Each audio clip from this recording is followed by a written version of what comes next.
शुभ प्रभात। आज का दिन मंगलमय हो। प्रिय आत्मन, जब कोई व्यक्ति आत्म साधना के पथ पर गतिमान होता है तब वह निरंतर अपने भीतर रही हुई कमियों और कमजोरियों को जीतने के लिए, उन्हें विसर्जित करने के लिए सावधान रहता है, तत्पर रहता है, अप्रमत्त रहने का अभ्यास कर रहा होता है।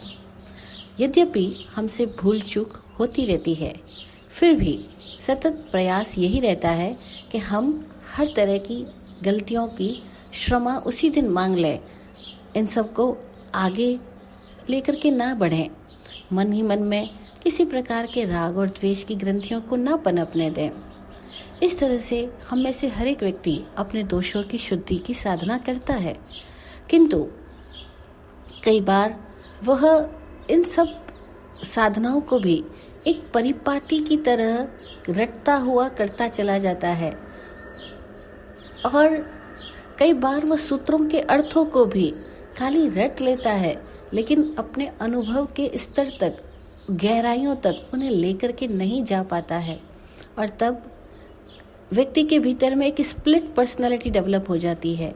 एक तरफ धार्मिक उपदेशों की बातें होती है और दूसरी तरफ उसके आचरण के अंदर में वही पुरानी आदतें होती है। संज्ञा के प्रभाव से, पूर्वगत संस्कारों के प्रभाव से और अभी की अजागृति के कारण से इंसान अपने अंदर की सोच को नहीं बदल पाता, आदतों को नहीं बदल पाता, मन में रही हुई ग्रंथियों को निकाल नहीं पाता है। एक तरफ से वो धार्मिक बातें करता है, धार्मिक उपदेश सुनता है, धार्मिक परिपाटियों का पालना भी करता है, रिवाजों की पालना भी करता है, लेकिन उसके दूसरी तरफ उसी के भीतर में एक और व्यक्तित्व होता है जिसके अंदर क्रोध है, अहंकार है, लालच है और जिसके अंदर में अपने धार्मिक होने का दंभ है, घमंड है।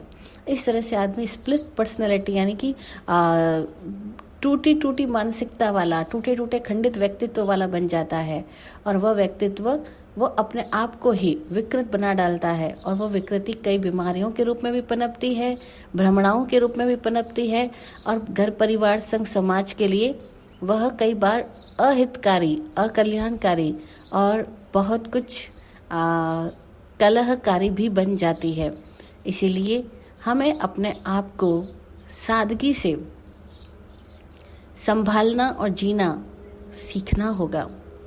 आत्मज्ञानी विराट गुरु जी कहा करते कि अगर एक व्यक्ति प्रतिदिन प्रार्थना करे और प्रार्थना अपने ही शब्दों में करे, अपनी भाषा में करे, अपनी भाषा में करे, ये महत्वपूर्ण है ताकि उसमें जागृति बनी रहेगी कि वह क्या बोल रहा है, इसका उसे भान रहेगा। तो अगर कोई व्यक्ति प्रतिदिन प्रार्थना करे और अपने भीतर में रहे हुए दोषों की शुद्धि का निवेदन करे और अपने भीतर वीतराग परमात्मा के गुणों को भावित करे, उन गुणों को प्रकट करने की प्रार्थना करे, तो शनै शनै गुणों को उजागर करने की प्रार्थना उस आदमी के अंदर में यह होश डेवलप करेगी कि वह अब स्प्लिट पर्सनैलिटी ना रहे, वह परिपाटियों का दास न रहे, वह बोधपूर्वक जिए। अब हम में से हर एक चाहेगा कि हमारे में सुप्त गुण जागृत हो, हमारे में वह अवस्था आए, हम उस फ्रीक्वेंसी लेवल पर आए कि हमारे भीतर भी महापुरुषों के महान गुणों को हम जागते हुए देख सके, हम अनुभव कर सके, हम भी गुणवान हो सके, गुणों से समृद्ध हो सके। गुणों से समृद्धि की प्रार्थना भला कौन नहीं करना चाहेगा। अगर हम आलसी नहीं हैं, दम भी नहीं है, अगर हम घमंडी नहीं हैं, तो हम अवश्य ही गुण समृद्धि की, गुण प्राप्ति की प्रार्थना करना चाहेंगे ना। इस प्रार्थना का नाम है द्वादश रिद्धि प्रार्थना। द्वादश कहते 12 रिद्धियों की प्रार्थना, जिसे विराट गुरु जी ने अपने ध्यान में प्राप्त किया और किसी समय लिख करके हम सभी साधकों को दिया और कहा कि अगर प्रतिदिन हम प्रातः काल में और सायंकाल में इस प्रार्थना को करें तो अवश्य ही हमारे भीतर में ये 12 गुण प्रकट हो सकेंगे। द्वादश रिद्धि प्रार्थना। नमो अर्हंताणम, नमो सिद्धाणम, नमो आयर्याणम, नमो उवज्झायानम नमो लोये सव्वसाहुनम। विहरमान 20 तीर्थंकर भगवान, आप अरहा हो, कीर्तन के योग्य हो, वंदनीय हो, पूजनीय हो। मेरे भव भव के गुरुगण, जो आत्मानंद हित किंचित भी प्रेरक हुए हो, आप सबको हृदय से नमस्कार हो। प्रकट गुरुदेव एवं उपलब्ध ज्ञान आगम, आपका विनय मैं सदा करूं। प्रभु, मैं अब तक ना समझ रहा, आपका निस्वार्थ उपदेश मुझे न्यूनाधिक प्राप्त तो हुआ, मगर मोह माया में मूर्छित होकर मैंने उसको आदरित नहीं किया। आपके उपदेश के हार्द की यानी रहस्य की परिशोध पवज्जना नहीं की।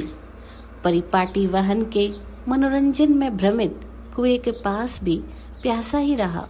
मैं कितना मूढ़ व पामर हूँ, आपसे कुछ छुपा नहीं है। आप दया के दरिया, क्षमा समण है, साक्षात धर्म है। आपके आशीष से मैं प्रेमी, विनयी, क्षमाशील, दृढ़ संकल्पी, धैर्यवान, सत्य गवेशक, निर्भय, कर्मयोगी, निष्पक्ष, निकांक्ष, विवेकशील व जागृत चेता होकर आत्मवद्य में, आत्मस्वभाव में निरंतर स्थित रहूं। आप जगत कल्याणक है।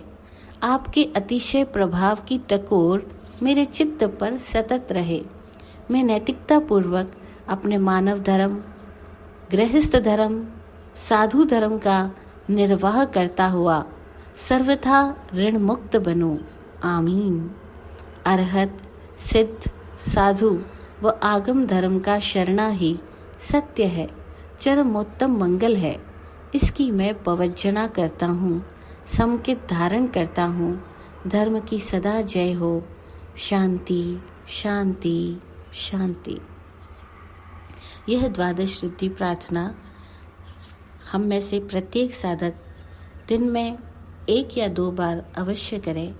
इस प्रार्थना में हम यह भाव प्रकट करते हैं कि प्रभु, अब तक मुझे जो भी उपदेश प्राप्त हुआ, मैंने उस उपदेश को पाकर के भी मोह माया में मूर्छित होने की वजह से उसका सम्यक प्रकार से आदर नहीं किया।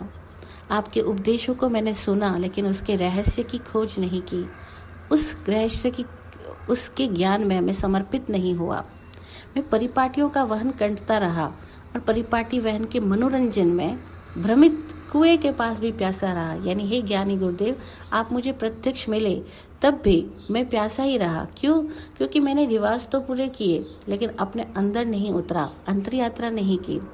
तो हम गुरु के समक्ष गरहा करते हुए कहते हैं कि मैं कितना मूढ़ व पामर हूँ, यानी मैं कितना अजीबोगरीब प्राणी हूँ। बुद्धि होते हुए भी मूढ़ बना हुआ हूँ, पामर यानी शूद्र बना हुआ हूँ। आपसे कुछ छुपा थोड़ी है। आप तो दया के दरिया है और क्षमा शमन यानी हम सबको सहन करने वाले, सबको क्षमा करने वाले हैं। हे गुरुदेव, आप साक्षात धर्म हैं। क्यों ना आपके आशीर्वाद से मुझ में ये 12 गुण प्रकट हुए। अब ये 12 गुण क्रमशः, पहला प्रेमी, दूसरा कर्मयोगी, पहला प्रेमी, दूसरा विनयी, तीसरा क्षमाशील, चौथा दृढ़ संकल्पी, 5वां धैर्यवान, 6ठा सत्य गवेशक, 7वां निर्भय, 8वां कर्मयोगी, 9वां निष्पक्ष, 10वां निकांक्ष, 11वां विवेकशील और 12वां जागृत चेता। ये 12 गुणों की हमने मांग की है। ये 12 गुण हमारे में प्रकट हो और हम आत्मवद्य में यानी आत्मा के सहज स्वभाव में, संगीत में निरंतर स्थित रहें।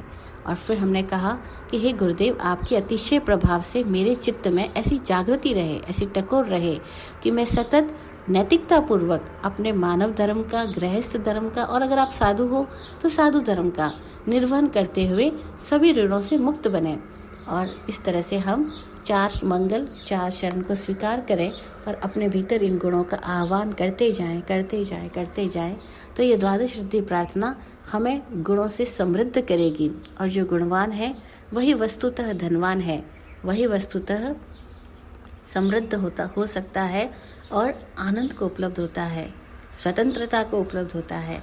आप और हम सभी लोगों के भीतर ये सारे गुण उजागर हो, यही प्रार्थना। ओम शांति, ओम शांति। जय विराट शांति गुरुवे नमः। सबका कल्याण हो। जय हो, जय हो, जय हो।